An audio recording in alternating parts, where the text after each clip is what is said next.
Hi guys, welcome back to my YouTube channel. ಎಲ್ಲರೂ ಚೆನ್ನಾಗಿದ್ದೀರಾ ಅಂದ್ಕೊಂಡು ಇವತ್ತಿನ ಡೇ ವ್ಲಾಗ್ನ ಶುರು ಮಾಡ್ತಾಯಿದ್ದೀನಿ. ಸೊ ಗೈಸ್, ಈಗ ಟೈಮ್ ಬಂದು 11:15, 11:15 ಕರೆಕ್ಟಾಗಿ. ಈಗ ಪೃಥ್ವಿ ಅವರು ನಮ್ಮ ಮನೇಲಿದ್ದಾರೆ. ಇವತ್ತು ವ್ಲಾಗ್ನ ಶುರು ಮಾಡ್ತಾಯಿದ್ದೀನಿ. ಇವತ್ತಿನ ಡೇ ವ್ಲಾಗ್ ಬಂದು ಈಗ ಪೃಥ್ವಿ ಅವರು ಇವತ್ತು ಯಾವ ವಾರ ಅಂತಂದರೆ ಶುಕ್ರವಾರ. ಏನು ಮಾಡ್ತೈತೆ ನಡೆಯಮ್ಮ? ಆಮೇಲೆ ಮಟನ್ ಸಾರು ಮಾಡ್ತೈತೆ. ಈಗ ಪೃಥ್ವಿ ಅವರು ಹೋಮ್ವರ್ಕ್ ಬರೀತಿದ್ದಾರೆ. ಇವ್ನಿಗೆ ಹೋಮ್ವರ್ಕ್ ಬರ್ಸೋದೇ ಒಂದು ದೊಡ್ಡ ಕೆಲಸ ಆಗ್ಬಿಟ್ಟೈತೆ. ಸೊ ಗೈಸ್, ನಮಗೆ ಹೂವು ಕಟ್ಕೊಡ್ಬೇಕಂತ. ತೆಗಿಯ, ಎಷ್ಟು ಬರ್ದಿದೆಯಾ ತೋರಿಸು. ಹಿಂದೆ ಹಿಂಗೆ ತಿರುಗಿಸು. ಸೊ ನೋಡಿ ಗೈಸ್, ನೆನ್ನೆಯಿಂದ ನೋಡಿ ಇಷ್ಟು ಬರೆಯೋಕ್ಕೆ ಒಂದು ತಿಂಗಳು ತಗೊಂಡವನೇ. ಇನ್ನೊಂದು ತಿಂಗಳು ಐತೆ ಅಷ್ಟೇ ಸ್ಕೂಲು. ಇಷ್ಟು ಬರೆಯೋಕ್ಕೆ ಒಂದು ತಿಂಗಳು ತಗೊಂಡವ್ನು. ಇನ್ನೂ ಎಷ್ಟೊಂದು ಐತೆ. ಅವರಪ್ಪ ಬರ್ಸು ಅಂತ ಬಿಟ್ಟು ಹೋಗೈತೆ. ಬೇಗ ಬರ್ಸ್ಬೇಕು, ಬರೆಯಪ್ಪ ಬೇಗ. ಇವತ್ತು ಮ್ಯಾಕ್ಸ್ ಪೂರ್ತಿ ಮುಗಿಸ್ಬೇಕು ಅಂತ ಪ್ಲ್ಯಾನ್ ಹಾಕಿದ್ದೀನಿ. ಇಲ್ದಿರೆ ಬಿರಿಯಾನಿ ಇಕ್ಕಲ್ಲ ಅಂತ ಹೇಳಿದ್ದೀನಿ. ಬರೀ ಬೇಗ.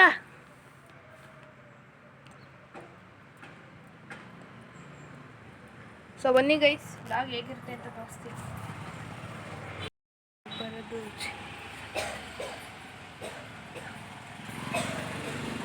ಯಾರು ಗೈಸ್, ನಮ್ಮಮ್ಮ ಈಗ ಬಿರಿಯಾನಿ ಮಾಡ್ತೈತೆ. ನೋಡಿ, ಅಲ್ಲೆಲ್ಲ ರುಬ್ಬಿಟ್ಕೊಂಡು ಬಿರಿಯಾನಿ ತಯಾರಿಸ್ತಾ ಇದ್ದಾರೆ ಇವತ್ತು. ಅದೇ ಬೇರೆ ಇದೇ ಬೇರೆನಾ? ಇದು ಮಟನ್ ಸಾರಿಗೆ, ಇದು ಶುಂಠಿ ಬೆಳ್ಳುಳ್ಳಿ ಪೇಸ್ಟ್, ಇದು ಫ್ರೈ, ಇದಕ್ಕೆ ಬಿರಿಯಾನಿ. ಗೈಸ್, ನಮ್ಮ ಅಮ್ಮಂಗೆ ಹುಷಾರಿಲ್ಲ, ಗಂಟ್ಲು ವಾಯ್ಸ್ ಎಲ್ಲ ಚೇಂಜ್ ಆಗ್ಬಿಟ್ಟೈತಿ. ಬಿರಿಯಾನಿ ರೆಸಿಪಿ ಒಂದ್ಸರಿ ತೋರಿಸಿದ್ವಿ, ಇನ್ನೂ ಎಲ್ಲ ಬ್ಲಾಗ್ನ ನೋಡಿಲ್ಲ. ಹೋಗಿ ಬಿರಿಯಾನಿ ರೆಸಿಪಿ ಮಾಡ್ಕೊತೀನಿ, ಚೆನ್ನಾಗಿರುತ್ತೆ.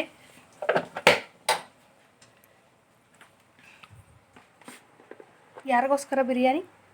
ನಮಗೋಸ್ಕರನೇ. ಯಾರಿಗೋಸ್ಕರನೇ ಯಾಕೆ ಮಾಡಬೇಕು? ಅಂದರೆ ಅಳು ಬರುತ್ತೆ. ರಾತ್ರಿ ಹೊತ್ತು ಅವ್ರ ಅಮ್ಮ ಫೋನ್ ಮಾಡಿದ್ರೆ ಅಳು ಬರುತ್ತೆ. ಹೋಮ್ವರ್ಕ್ ಬರೋದ್ರೆ ಕುತ್ಕೊಂಡು ಅಳ್ತಾನೆ. ಹೋಮ್ವರ್ಕ್ ಬರೆಯೋಕ್ಕಾಗಲ್ಲ, ಸ್ಕೂಲಾಗಿ ಕೊಟ್ಟಿರೋದನ್ನ. ಏನಾದರೂ ಅಂದರೆ ಸಾಕು, ಸುಮ್ಮನೆ ಅಳ್ಕೊಂಡು ಕುತ್ಕೊತಾನೆ. ಇಡೋಸಕ್ಕ ಅಳ್ತಿದ್ದೆ, ಈಗ ಸುಮ್ಮನೆ ಕೂತವ. ನಾಳೆ ಏನಕ್ಕೆ? ಹೌದಾ?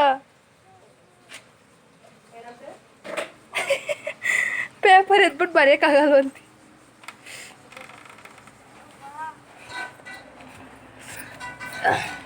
ಟೇಬಲ್ಸ್ ಬರಲ್ಲ. 2ನೇ ಕ್ಲಾಸ್ ಹುಡುಗ ಆಗೋನೆ.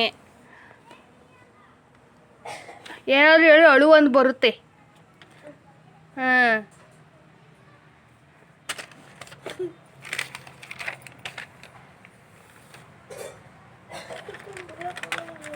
ಹೈ ಅರ್ಧ ಹೋಮ್ವರ್ಕ್ ಮುಗೀತು. ಈಗ ನನಗೆ ಕೆಲಸ ಐತೆ. ಏನು ನೋಡೋಕಂದ್ರೆ ಹೂವು ಕಟ್ಕೊಡ್ಬೇಕಂತ ಅಮ್ಮಂಗೆ ಬಾಗಿಲಿಗೆ ಒಯ್ಯಬೇಕು. ಬನ್ನಿ, ಈಗ ಕೆಲಸಗಳನ್ನು ಮುಂದುವರಿಸುವ. ಇವನಿಗೆ ನೆಕ್ಸ್ಟ್ ಏನು ಅಂತ ಇನ್ನೊಂದು 10 ನಿಮಿಷ ಬಿಟ್ಕೊಂಡು ಹೇಳ್ತೀನಿ. ಇವಾಗ ಮಟನ್ ಸಾಂಬಾರು ರೆಡಿ ಆಗ್ತೈತಿ. ಇವತ್ತಿನ ಸ್ಪೆಷಲ್ ಮಟನ್ ಸಾಂಬಾರು ಮತ್ತು ಬಿರಿಯಾನಿ ಅದೇ ತಿಂದಿದ್ದಾಯಿತು ನಮ್ಮದು. ನೋಡಿ, ಇಲ್ಲಿ ಬಿರಿಯಾನಿ ಇನ್ನು ನಮ್ಮ ಅಮ್ಮ ತಿನ್ನಬೇಕು, ಪೂಜೆ ಮಾಡ್ತೈತೆ. ಮಟನ್ ಸಾಂಬಾರು ರೆಡಿ ಆಗ್ತೈತೆ. ಬಿರಿಯಾನಿ ಹೆಂಗಿತ್ತವು? ಹಾಂ, ಚೆನ್ನಾಗಿತ್ತ? ಬನ್ನಿ ಕೂಕಳಿ. ಏನು ಸಮಾಚಾರ? ಸ್ಕೂಲ್ ಯಾವಾಗಿಂದ ಗೊತ್ತಿಲ್ಲ.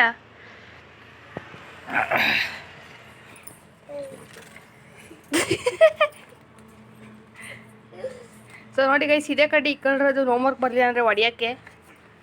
ನೋಡಿ, ಇಲ್ಲಿ ಬುಕ್ ಎಲ್ಲೋ ಎಸ್ತವನೆ, ಪೆನ್ಸಿಲ್ ಎಲ್ಲೋ ಬಿದ್ದೈತೆ, ರಬ್ಬರ್ ಎಲ್ಲೋ ಬಿದ್ದಿರ್ತೈತೆ. ವಿಚಿತ್ರವಾದವ್. ನೀವು ತಗೊಳ್ಳೋ ಬರೀ. ಹೋಮ್ವರ್ಕ್ ಬರೀ ಅಂದರೆ ಬರೆಯಲ್ಲ.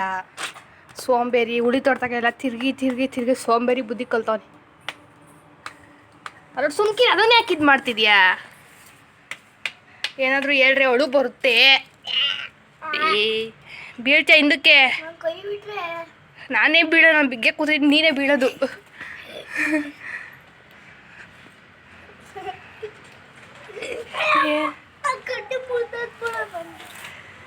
ಸೊ ಗೈಸ್ ಒಳ್ಳೆ ಹೆಂಗೆ ಆಡ್ತಾನೆ ಅಂದರೆ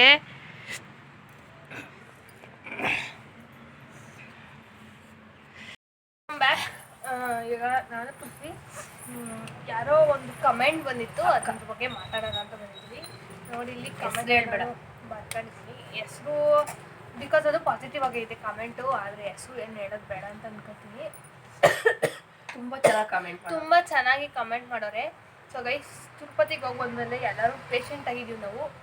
ಅಷ್ಟು ಸರಿ ಇಲ್ಲ, ಅಮ್ಮನ ವಾಯ್ಸ್ ಅಂತ ಹೋಗೈತೆ. ಒಬ್ಬರು ಕಮೆಂಟ್ ಮಾಡೋರೆ ಏನಂತಂದರೆ, ಪ್ರೀತಿಯ ನನ್ನ ಮುದ್ದು ತಂಗಿ ನೀನು ಆಂಟಿ ತುಂಬ ಇಷ್ಟ ಆಯಿತು, ನನಗೆ ಜೀವನನೇ ಬೋರ್ ಎನಿಸುತ್ತಪ್ಪಿ, ನಿಮ್ಮನ್ನು ನೋಡ್ತಾ ಇದ್ದರೆ ಬದುಕಬೇಕು ಅನಿಸುತ್ತೆ, ನನಗೆ ಯಾರದ್ದು ಸಪೋರ್ಟ್ ಇಲ್ಲ, ನಿನಗೆ ಏನು ಅನಿಸುತ್ತೆ ಕಮೆಂಟ್ ಮಾಡು ಚಿನ್ನಿ, ಆದರೂ ನಿಮ್ಮನ್ನು ನೋಡೋಕ್ಕೆ ತುಂಬ ಖುಷಿ ಆಗುತ್ತೆ ಅಂತ ಕಮೆಂಟ್ ಹಾಕೋರಿ ಗೈಸ್. ಎಷ್ಟು ಚೆನ್ನಾಗಿ ಕಮೆಂಟ್ ಆಲೇ ಬಂದೊಂದು ಎಷ್ಟೋ ದಿವಸ, ಒಂದು 4-5 ದಿವಸ ಆಗಿರ್ಬೇಕಾಲೆ. ಆ ಬ್ಲಾಗಲ್ಲಿ ಹೇಳ್ಬೇಕು, ಈ ಬ್ಲಾಗಲ್ಲಿ ಹೇಳ್ಬೇಕು, ಒಂದೇ ಅವ್ರದ್ದೇ ಒಂದು ಬ್ಲಾಗ್ ಮಾಡಿ ಹೇಳ್ಬೇಕು ಅಂತೆಲ್ಲ ಅನ್ಕೋತಿದ್ದೆ. ಅದು ಎಷ್ಟು ಚೆನ್ನಾಗಿ ಕಮೆಂಟ್ ಮಾಡೋರೆ ಗೊತ್ತಾ. ಈ ಥರ ಇದೇ ಅನ್ಸುತ್ತೆ ಪಾಸಿಟಿವ್ ಆಗಿ ಬಂದಿರೋ ಕಮೆಂಟ್. ನಮ್ಮ ಲೈಫ್ ಸ್ಟೈಲ್ ಡೈಲಿ ಬ್ಲಾಗ್ಸ್ನ ಒಂದು 100 ಜನ ನೋಡಿದ್ರು ಅದರಲ್ಲಿ ಒಬ್ರಿಗಾದ್ರೂ ಇನ್ಸ್ಪಿರೇಷನ್ ಆಗುತ್ತಲ್ಲ. ನಮ್ಮ ಲೈಫ್ ಸ್ಟೈಲ್ ಬಗ್ಗೆ ಡೈಲಿ ಬ್ಲಾಗ್ಸ್ ಫೋನಲ್ಲಿ ನೋಡೋದಕ್ಕೂ ಡೈರೆಕ್ಟ್ ನೋಡಿದ್ರೆ ಹೊಟ್ಟೆ ಹುರ್ಕಂತಾರೆ. ಫೋನಲ್ಲಿ ನೋಡೋರಿಗೆ ಇಷ್ಟ ಆಗಿರ್ಬೇಕು, ಡೈರೆಕ್ಟ್ ನೋಡಿದ್ರು ಕೆಲವ್ರಿಗೆ ಇಷ್ಟ, ಕೆಲವ್ರಿಗೆ ಇಷ್ಟ. ಬ್ಲಾಗ್ಸ್ನ ನೋಡಿ ನಮ್ಮ ಬ್ಲಾಗ್ಸ್ ಒಂದು 100 ಜನ ನೋಡ್ಬೋದು ಅಷ್ಟೇ. ಬ್ಲಾಗ್ಸಲ್ಲಿ ಎಲ್ಲ ಬ್ಲಾಗಲ್ಲಿ ಇದೊಂದೇ ಕಮೆಂಟ್ ಬಂದಿರೋದು, ಈ ಥರ ಪಾಸಿಟಿವ್ ಆಗಿ ಕಮೆಂಟು. ನಮ್ಮ ಬ್ಲಾಗ್ಸ್ ಡೈಲಿ ಬ್ಲಾಗ್ಸ್ನ ನೋಡಿ ಚೆನ್ನಾಗಿ ಕಮೆಂಟ್ ಮಾಡಿದ್ದೀರಾ, ಥ್ಯಾಂಕ್ ಯು ಸೋ ಮಚ್. ನಿಮಗೇನು ಅನಿಸುತ್ತೆ ಅಂತ ಹೇಳಿ ಅಂತ ಹೇಳಿದ್ದಾರೆ.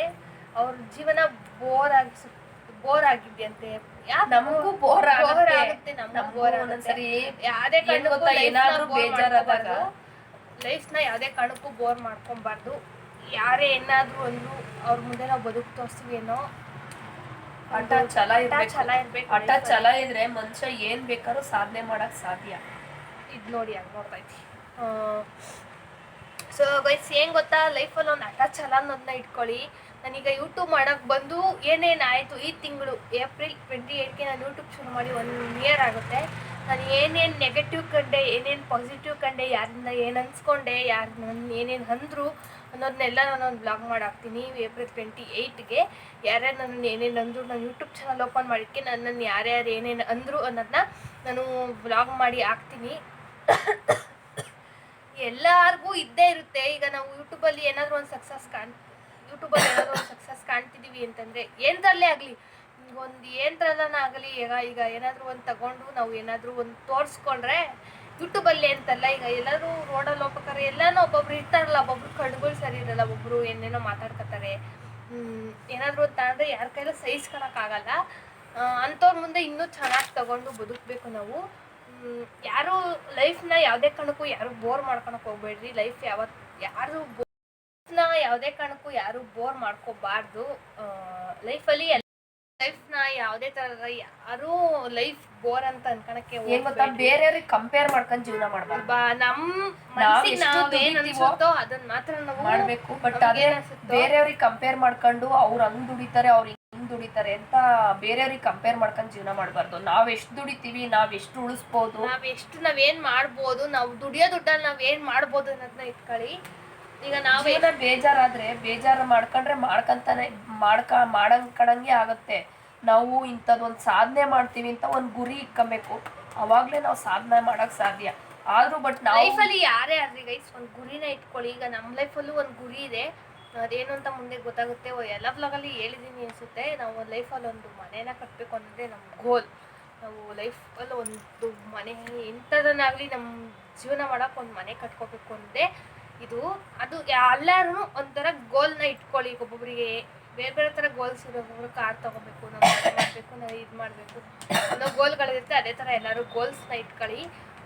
ದುಡಿಯೋ ದುಡ್ಡನ್ನ ಒಂದ್ ಕಡೆ ಸೇವ್ ಮಾಡಿ, ಇದನ್ನ ನಾನು ಮಾಡ್ಬೋದು. ಈಗ 10,000 ದುಡಿತೀವಿ ಅಂದ್ರೆ, ಈಗ ನಾವು ದುಡಿಯೋ ದುಡ್ಡಲ್ಲಿ ಮನೆ ಮೇಂಟೆನೆನ್ಸ್ ಮಾಡ್ಕೊಂಡು, ಆಮೇಲೆ ಬಾಡಿಗೆ ಕಟ್ಕೊಂಡು ಜೀವನ ಮಾಡೋದು ಎಷ್ಟು ಕಷ್ಟ ಇರುತ್ತೆ. ಕೆಲವ್ರಿಗೆ ನೋಡೋರು ಎಷ್ಟು ಚಿಕ್ಕ ಮನೆಗೆ ಇವರು ಹೆಂಗ್ ಜೀವನ ಮಾಡ್ತಾರೆ ಅಂತ ಅನ್ಸುತ್ತೆ. ಆದ್ರೆ ನಮಗೆ ಅಡ್ಜಸ್ಟ್ ಆಗೈತೆ ಜೀವನ ಮಾಡಕ್ಕೆ. ಹೆಂಗಿರ್ಬೇಕು ಹೆಂಗೆ ಇಷ್ಟ ಲೈಫಲ್ಲಿ ಒಂದು ಗೋಲ್ನ ಇಟ್ಕೊಳ್ಳಿ. ನೀವು ದುಡ್ಡಿಗೆ ಇಷ್ಟು ಹೇಳ್ಬೋದು ಮಾತ್ರ, ಇನ್ನು ಎಲ್ಲನೂ ಹೇಳೋಕ್ಕಾಗಲ್ಲ. ಒಂದು ಗೋಲ್ನ ಇಟ್ಕೊಂಡ್ರೆ ನೀವು ಸಾಧನೆ ಜೀವನ ಬೋರ್ ಆಗಲ್ಲ ಅವಾಗ. ಒಬ್ರು ಚಾಲೆಂಜ್ ಮಾಡಿ ಯಾರಾದ್ರೂ ಏನಾದ್ರು ಅಂದಿರ್ತಾರಲ್ಲ, ಯಾರಾದ್ರೂ ಏನಾದ್ರು ಅಂದಿರ್ತಾರಲ್ಲ ಅವ್ರಿಗೆ ಚಾಲೆಂಜ್ ಆಗಿ ಬದುಕು ತೋರಿಸ್ತೀವಿ ಇನ್ನ ನಮ್ಗೆ ಹಠ ಛಲ ಇರಬೇಕು. ಅದಿದ್ರೆ ಮಾತ್ರ ಯಾವ ಕಾರಣಕ್ಕೂ ಜೀವನದಲ್ಲಿ ಸೋಲು ಅನ್ನೋದೇ ಇರಲ್ಲ. ಕೇಳಿಸ್ಕೊಂಡ್ರಲ್ಲ ಗೈಸ್. ಮತ್ತು ನೆಕ್ಸ್ಟ್ ಇನ್ನೊಂದು ಕಮೆಂಟ್ ಏನು ಅಂದರೆ, ಪುಟ್ಟಿ ನೀವು ನೋಡೋಕೆ ತುಂಬ ಚೆನ್ನಾಗಿದ್ದೀರಾ ಅಂತ ಯಾರೊಬ್ರು ಕಮೆಂಟ್ ಹಾಕೋರು ಮೊನ್ನೆ ದಿವಸ. ಹೌದು, ನಾನು ಚೆನ್ನಾಗಿರೋದು ಕಾರಣ ನಮ್ಮಮ್ಮ. ಮತ್ತು ಇನ್ನೊಬ್ರು ಎಂತ ಇದು ರಾಯರ್ ಪೂಜೆ ಎಲ್ಲರೂ ಮಾಡ್ತಾರೆ, ದೇವ್ರು ಯಾವುದು ಅಂತ ದೇವ್ರು ಯಾವುದು ಹೇಳಿ ಅಂತ. ನಾನು ಮೊದಲಿನಿಂದ ಬ್ಲಾಗ್ಸ್ ನೋಡ್ಕೊಂಡ್ಬಂದ್ರೆ ನಮ್ಮ ಮನೆ ದೇವ್ರು ಯಾರು ಅಂತ ನಿಮಗೆ ಗೊತ್ತಾಗಿರುತ್ತೆ. ನಮ್ಮ ಮನೆ ಮಂದೇವರು, ನಮ್ಮ ಮನೆ ದೇವರು ಶೆಟ್ಟಳ್ಳಿ ಆಂಜನೇಯ, ಹೆಣ್ದೇವರು ಯಾವ ಊರಾಗಿರೋದು ನಮ್ಮದು ಕುಚ್ಚಂಗಿ ದೊಡ್ಡಮ್ಮ ಚಿಕ್ಕಮ್ಮ. ಆದರೆ ನಾವು ಅಲ್ಲಿಗೆ ಹೋಗಲ್ಲ ದೊಡ್ಡಮ್ಮ ಚಿಕ್ಕಮ್ಮಗೆ, ಅದು ರಾತ್ರಿ ಹೊತ್ತು ಏನೋ ಚಿರತೆ ಕಾಟ ಅಂತಲ್ಲಿ. ಇಂಥವರೆಗೂ ನಾನು ನೋಡಿಲ್ಲ. ನಮ್ಮ ಅಮ್ಮ ಹೋಗಿದ್ದೆ, ಯಾವಾಗ ನನ್ನ ಅಮ್ಮ ಹೋಗಿತ್ತಂತೆ. ಶೆಟ್ಟಳ್ಳಿಗೆ ಹೋಗ್ತಾನೆ ಇರ್ತೀವಿ ಆಂಜನೇಯಂಗೆ. ಅಷ್ಟೇ ಗೈಸ್, ಇದನ್ನ ಹೇಳಕ್ಕೆ ನಾನು ಬ್ಲಾಗ್ನ ಕಂಟಿನ್ಯೂ ಮಾಡಿದೆ. ಲೈಫಲ್ಲಿ ಎಲ್ರಿಗೂ ಜೀವನದಲ್ಲಿ ಸಾಧನೆ ಮಾಡ್ರಿ, ಏನಾದ್ರು ಒಂದು ಅಚೀವ್ ಇಟ್ಕೊಂಡು ಸಾಧನೆ ಮಾಡ್ರಿ, ದುಡಿರಿ, ಚೆನ್ನಾಗಿರ್ರಿ ಬೇರೆಯವರು. ಸೊ ಗೈಸ್, ಲೈಫಲ್ಲಿ ಒಂದು ಗೋಲ್ ಇಟ್ಕೊಳ್ಳಿ. ನನ್ನ ಸ್ಟೋರಿ ಫುಲ್ ಆಗ್ತಾ ಬಂತು. ನಾನು ಬ್ಲಾಗ್ ಸೊ ಗೈಸ್ ಏನ್ ಗೊತ್ತಾ, ನಮ್ಮನ್ನ ನೋಡಿ ಬೇರೆಯವರು ಎಷ್ಟು ಜನ ಹೊಟ್ಟೆ ಉರ್ಕೊಂಡು ಜಗಳ ಮಾಡ್ತಾರೆ, ಆಮೇಲೆ ನೋಡಿ ಹೊಟ್ಟೆ ಉರ್ಕಂತಾರೆ, ನೋಡಿರ್ ಹೊಟ್ಟೆ ಉರ್ಕಂತಾರೆ. ನಮಗೂ ಕಷ್ಟ ಇದೆ ಜೀವನ. ಏನ್ ಗೊತ್ತಾ, ಒಂಟಿಯಾಗಿ ಜೀವನ ಮಾಡೋದು ಎಷ್ಟು ಕಷ್ಟ ಅಂತ ನೋಡೋರಿಗೆ, ಅನುಭವಿಸೋರಿಗೆ ಗೊತ್ತಿರುತ್ತೆ. ಆದ್ರೆ ಒಂದು ದುಡಿದ್ಬಿಟ್ಟು ಜೀವನದಲ್ಲಿ ಸಾಧನೆ ಮಾಡ್ತೀವಿ ಅಂತ ಮಾಡಿದ್ರೆ ನಾವು ಅವಾಗ ಜೀವನದಲ್ಲಿ ಏನ್ ಗೊತ್ತಾ, ನಾವು ದುಡ್ದು ಶೋಕಿ ಮಾಡಿದ್ರೆ ಬೇರೆಯವ್ರಿಗೆ ಎದ್ರಕಣ. ಅದೊಂದೇ ನಾನು ಹೇಳಕ್ ಇಷ್ಟಪಡೋದು. ನಮ್ಮ ದುಡ್ಡಲ್ಲಿ ನಾವು ಶೋಕಿ ಮಾಡಿದ್ರೆ ಬೇರೆಯವ್ರಿಗೆ ಎದ್ರಕಣ ಅವಶ್ಯಕತೆ ಇರಲ್ಲ. ಅದೇ ನನಗೆ ಇಷ್ಟ. ಬೇರೆಯವ್ರಿಗೆ ಎದ್ರಕೊಂಡು ಜೀವನ ಮಾಡೋದು ನನ್ಗೆ ಇಷ್ಟ ಆಗಲ್ಲ. ಅಕ್ಕಪಕ್ಕದವರು ನಮ್ಮ ಹತ್ರನೇ ಚೆನ್ನಾಗಿರ್ತಾರೆ, ಇನ್ನಂತ ಹೋಗಿ ಬೆಂಕಿ ಹಚ್ತಾರೆ. ಆಮೇಲೆ ಯಾರನ್ನೂ ನಂಬಾರ್ದು. ನಮ್ಮ ಹತ್ರನೇ ಚೆನ್ನಾಗಿರ್ತಾರೆ, ನಮಗೆ ಬೆಂಕಿ ಹಚ್ತಾರೆ. ಯಾರನ್ನೂ ನಂಬಕ್ ಹೋಗ್ಬಾರ್ದು. ನಮ್ಮ ಹತ್ರ ಚೆನ್ನಾಗಿದ್ದು ಬೇರೆ ತಾವ್ ಬೆಂಕಿ ಹಚ್ಚೋದು, ನಮ್ಮ ಹತ್ರ ನಮ್ಮ ಮಾತಾಡೋದು. ಅದಕ್ಕೆ ಬ್ಲಾಗ್ನ ಸ್ಟಾರ್ಟ್ ಮಾಡಿದ್ದಕ್ಕೆ ಬ್ಲಾಗ್ ಸ್ಟೋರೇಜ್ ಫುಲ್ ಆಗ್ಬಿಟ್ಟು ಇಷ್ಟದವರೆಗೂ ವೀಡಿಯೋ ಮಾಡೋಕ್ಕೆ ಆಗ್ತಿರಲಿಲ್ಲ. ಸ್ಟೋರೇಜ್ ಫುಲ್ ಅಂತ ಗೊತ್ತಾನೆ ಇತ್ತು. ಈಗ ನಮ್ಮ ಅಮ್ಮ ಏನೇನೋ ಕುತ್ಕೊಂಡು ಏನೇನೋ ಫೋಟೋಸ್ಗಳನ್ನ ಡಿಲೀಟ್ ಮಾಡೈತೆ, ಈಗ ಗೊತ್ತೈತೆ. ಬೆಳಗ್ಗೆ ಏನೋ ಹೇಳ್ತಿದ್ದೋ ಅಲ್ಲಿಗೆ ಎಂಡ್ ಆಗಿರ್ತದೆ. ಆಮೇಲೆ ಇನ್ನೊಂದು ಯಾರೊಬ್ಬರು ಏನೋ ಕೇಳಿದರು, ನಾವು ತಿರುಪತಿಗೆ ಹೋಗಿದ್ವಲ್ಲ, ಎಷ್ಟು ಗಂಟೆಗೆ ಹೋದ್ರಿ, ಎಷ್ಟು ಗಂಟೆಗೆ ದರ್ಶನ ಆಯಿತು ಅಂತ. ನಾವು ಶುಕ್ರವಾರ ರಾತ್ರಿ ಬೆಂಗಳೂರಿಂದ ಬಸ್ ಹತ್ತಿದ್ದು. 10:20 ಬಸ್ಸು. ನಾವು 11 ಗಂಟೆಗೆ ಬೆಂಗಳೂರಿಂದ ಹೊರಟಾಗ ಬೆಳಗ್ಗೆ 4:15 ತಿರುಪತಿಯಿಂದ ನಾವು ತಿರುಪತಿಗೆ ಹೋಗಿ ಬಸ್ ಸ್ಟ್ಯಾಂಡಲ್ಲಿ ಇಳಿದು ಅಲ್ಲಿಂದ ಟಿಕೆಟ್ ತಗೊಂಡು ದರ್ಶನಕ್ಕೆ SST ಏನೋ ಟಿಕೆಟು ಅಂತ ಕೊಡ್ತಾರೆ. ಆ ಟಿಕೆಟ್ ರಾಮ ನಾವು ಬಸ್ ಸ್ಟ್ಯಾಂಡಲ್ಲಿ ಇಳಿದು ಅಲ್ಲಿಂದ ಟಿಕೆಟ್ ತಗೊಳಕ್ಕೆ ಅಂದರೆ ಆಟೋ ಇರ್ತದೆ, ಅಲ್ಲಿಂದ ಹೋಗಿ ಟಿಕೆಟ್ನ ತಗೋಬೇಕು. ಕ್ಯೂನಲ್ಲಿ ನಿಂತ್ಕೊಂಡು ನಿಮ್ಮ ಆಧಾರ್ ಕಾರ್ಡ್ ತೊಗೊಂಡೋಗ್ಬೇಕಾಗಿರ್ತದೆ. ಆಧಾರ್ ಕಾರ್ಡ್ ತಗೊಂಡು ಅಲ್ಲಿ ತೋರಿಸಿದ್ರೆ ಟಿಕೆಟ್ ಕೊಡ್ತಾರೆ. ಅದರಲ್ಲಿ ಟೈಮಿಂಗ್ಸ್ ಹಾಕಿರ್ತಾರೆ, ಯಾವ ದಿವಸ ಯಾವ ಟೈಮಿಂಗ್ಸ್ ಹಾಕಿರ್ತಾರೆ. ನಾವು ಶುಕ್ರವಾರ ಹೋಗಿದ್ದು, ನಮಗೆ ಶುಕ್ರವಾರ ಹೋಗಲ್ಲಿದ್ದು, ಶುಕ್ರವಾರ ಇಲ್ಲಿ ಹೊರಟಿದ್ದು, ಶನಿವಾರ ಅಲ್ಲಿ ಹೊರಟಿದ್ದು. ಬೆಳಗಿನ ಜಾವ 4 ಗಂಟೆಗೆ ಅಲ್ಲಿ ಎಷ್ಟು ಮಾಡ್ತಿರೋ ಸ್ಟೋರಿ ಫುಲ್ ಅಂತ ಬರ್ತಾನೆ ಐತೆ. ಇಷ್ಟು ಹೇಳೋಕ್ಕಷ್ಟೇ ಸಾಧ್ಯ. ಅಲ್ಲಿ ಹೋಗಿ ಟಿಕೆಟ್ ತಗೊಂಡು ನಮಗೆ ನಾಳೆ ರಾತ್ರಿ 9 ಗಂಟೆಗೆ ದರ್ಶನ ಇದ್ವಿ. ನಾವು ಶನಿವಾರ ಬೆಳಗಿನ ಜಾವ ಟಿಕೆಟ್ ತಗೊಂಡಿದ್ದು, ಭಾನುವಾರ ರಾತ್ರಿ 9 ಗಂಟೆಗೆ ನಮಗೆ ದರ್ಶನ ಇದ್ದಿದ್ದು. ನಾವು 4 ಗಂಟೆಗೆ ಹೋದೋ, 8:15 8:45 ಅಷ್ಟರಲ್ಲಿ ದರ್ಶನ ಆಗಿತ್ತು. ಮೆಟ್ಲು ಹತ್ಕೊಂಡು ಬೆಳಗ್ಗೆ 4:15 ಎದ್ದು ಮೆಟ್ಲತ್ತು ಸ್ಟಾರ್ಟ್ ಮಾಡಿದ್ಕೆ ಬೆಳಗ್ಗೆ 10 ಗಂಟೆ ಆಗಿತ್ತು. ಅಲ್ಲೋಗಿ ರೆಸ್ಟ್ ಮಾಡಿ ಸ್ನಾನ ಮಾಡಿ ತಿಂಡಿ ತಿಂದು ಎಲ್ಲ ಮುಗಿಸೋ ಅಷ್ಟರಲ್ಲಿ 4 ಗಂಟೆಯಲ್ಲಿ. ಸೊ ಗೈಸ್, ನನ್ನ ಫೋನ್ ಎಷ್ಟೇ ಇದು ಮಾಡಿದ್ರು ಸ್ಟೋರಿ ಫುಲ್ ಅಂತ ಬರ್ತಾಯಿದೆ, ವೀಡಿಯೋ ಮಾಡೋಕ್ಕಾಗ್ತಾ ಇಲ್ಲ. ಸೊ ಗೈಸ್, 4 ಗಂಟೆ ಅಷ್ಟರಲ್ಲಿ ನಾವೆಲ್ಲ ಫುಲ್ ಫ್ರೆಶ್ ಅಪ್ ಆಗಿ 4 ಗಂಟೆಗೆ ದರ್ಶನಕ್ಕೆ ಹೋಗಿ ನಿಂತಿದ್ದಕ್ಕೆ ನಮಗೆ ರಾತ್ರಿ 8:00ವರೆಗೆ ನಮಗೆ ದರ್ಶನ ಆಯಿತು. ಯಾರೋ ಒಬ್ಬರು ಕಮೆಂಟ್ ಮಾಡಿದರು, ನಿಮಗೆ ದರ್ಶನ ಎಷ್ಟೊತ್ತಿಗೆ ಆಯ್ತು ಹೇಳಿ ಅಂತ. ಅದಕ್ಕೋಸ್ಕರ ಹೇಳ್ತಾ ಇದ್ದೀನಿ. ರಾತ್ರಿ ನಾವು 4 ಗಂಟೆಗೆ 9 ಗಂಟೆಗೆ ನಮಗೆ ದರ್ಶನ ಇದ್ದಿದ್ದು, ಟಿಕೆಟಲ್ಲಿ ಇದ್ದಿದ್ದು. ನಾವು 4 ಗಂಟೆಗೆ ಹೋಗಿ ದರ್ಶನಕ್ಕೆ ಕ್ಯೂ ನಿಂತು 4 ಗಂಟೆಗೆ ಸಂಜೆ 8:00ವರೆಗೆ ದರ್ಶನ ಆಯಿತು. Thank you for watching. Bye.